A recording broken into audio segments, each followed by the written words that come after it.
Ateneo de Manila University Lady Eagles panalo laban sa University of the Philippines Lady Maroons via a reverse sweep. Isang nail-biter game na naman ang nasaksihan natin ngayong pangalawang linggo ng UAAP Season 86 Women's Volleyball. Walang ginagawa yung kalaban ng tsatsamba lang. Sa sobrang init nga ng laro ay pati coaching staff ng bawat koponan ay intense din. Agree ba kayo sa sinabi ni Coach O? Comment down below. Bumalik na kaya ang Ateneo de Manila University Lady Eagles sa kanilang winning form? Ready na kaya sila sa kanilang match-up ng kanilang arch rival De La Salle University? Yan ang ating aabangan.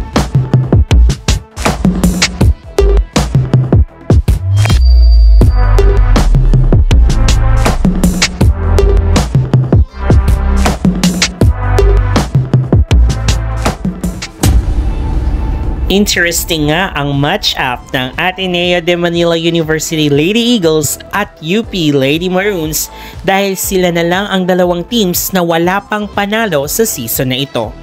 As they seek their first win, marami ang nag-expect nito. Ito rin ang unang pagkakataon na makakalaban ni Coach Oliver Almadro ang kanyang dating team na Lady Eagles. Coach O, as we know him in the world of volleyball, ay isa sa pinakamakulay na personalidad sa mundo ng sport na ito. Sa unang dalawang set ay nakita natin ang grit ng UP. Mahusay ang kanilang floor defense at talaga namang umatake sila sa lahat ng area ng court ng kalaban. Naging crucial ang atake ni Monares sa later part ng laro sa set 1. Naipanalo nila ang set 1 via tip ni Monares. Sa unang set nga ay mapapansin natin na mabagal ang laro ng Lady Eagles, kaya naman napupuntusan sila ng UP Lady Maroons. Naging mahusay din ang isa sa best blockers last season na si Nina Itang, kaya naman naipanalo ng UP Lady Maroons ang first set.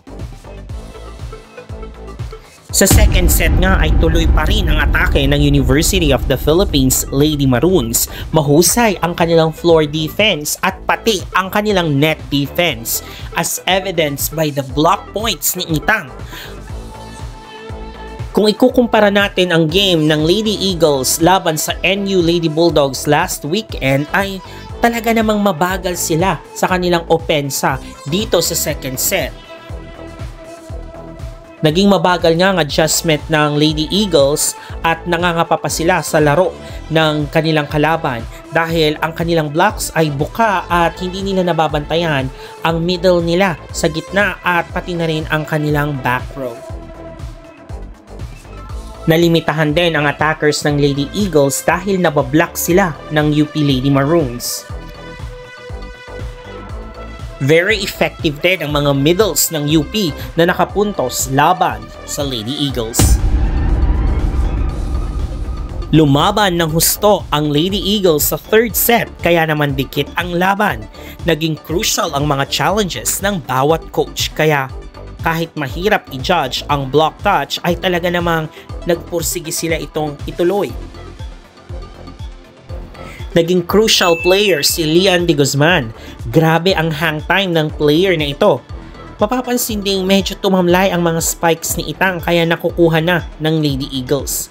Naipanalo ng Lady Eagles ang set 3. Sa umpisa ng set 4 ay mapapansin nga na nagbago ang body language ng Ateneo at UP.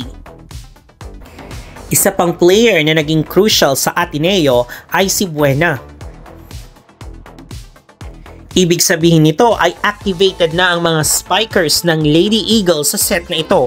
Mas lalo pang naging matibay ang opensa ng Ateneo at nailayo ang lamang nila sa set 4. Kaya naman nakuha nila ang set na ito. Sa unang parte pa lamang ng 5th set ay mahusay ang atake at floor defense na pinakita ng Ateneo. Nababasa na nila ang laro ng kalaban kaya naman umabot pa sa 6 ang kalamangan. Sa latter part ng set 5 ay hindi gumana ang sistema ng challenge. kaya hindi na-review ang ball in, ball out challenge ni Coach O.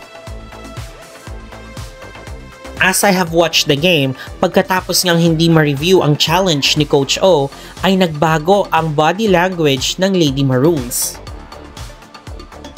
Tumamlay ang depensa at opensa ng Lady Maroons, kaya naman naipanalo ng Ateneo de Manila University ang game na ito. Isang ang comeback win ang natamasa ng Lady Eagles at sa score na 22-25, 20-25, 25-20, 25-17 at 15-9 pabor sa Ateneo de Manila University Lady Eagles. Itinanghal niyang player of the game si Liandy Guzman na nagkaroon ng 24 points. Dito sa 24 points na ito, 19 ang attacks at 4 naman ang block. Para sa akin, ang pag-activate kay De Guzman, lalo na sa third set kung saan ito ang pinaka-crucial dahil kailangang ipanalo ito ng Lady Eagles para makapagpatuloy pa sila until 5th set. Ang isa pang player ng Ateneo na naging crucial ay si Sofia Buena na pumangalawa kay De Guzman sa atake.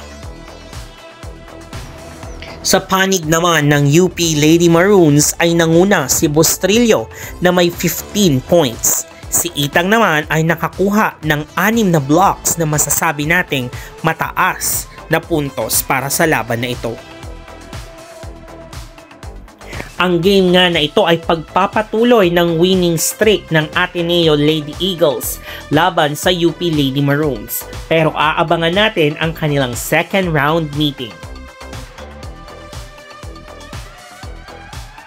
Magiging kaabang-abang naman ang mga laro sa darating na Sabado kung saan matutunghayan naman natin ang UP Lady Maroons versus NU Lady Bulldogs. Kasunod nun, ang tapatan ng arch-rival na De La Salle University Lady Spikers at ng Ateneo de Manila University Lady Eagles. Ang panalong ito at momentum ng Ateneo ay dadalhin nila sa kanilang game ngayong Sabado dahil alam naman natin ang Lasal ay galing sa pagkatalo laban sa UST. Anong masasabi nyo mga ka-e-reactors?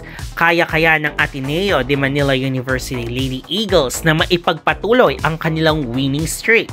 Yan ang ating aabangan. Hanggang sa muli, paalam!